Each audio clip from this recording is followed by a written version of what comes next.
So here's the problem I'm running into with putting the new starter on my Explorer. Both bolts in the bell housing here broke off when I tried to remove the starter.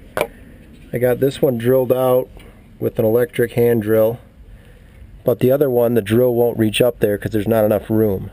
So what I'm going to do is I'm going to use my electric cutoff wheel and I'm going to cut that bolt off, and I bought a 90-degree adapter for my drill so I can finish drilling it out.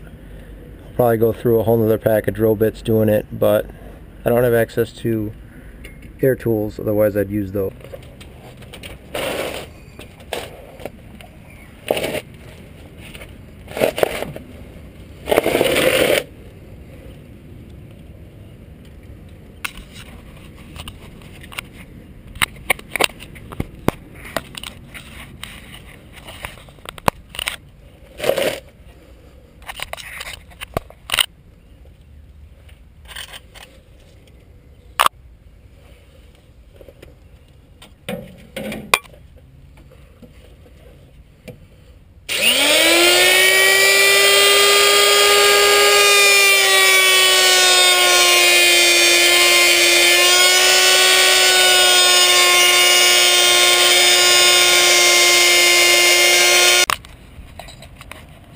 So here's my setup to try and reach up there. I bought a 90-degree drill bit attachment, and this part swivels.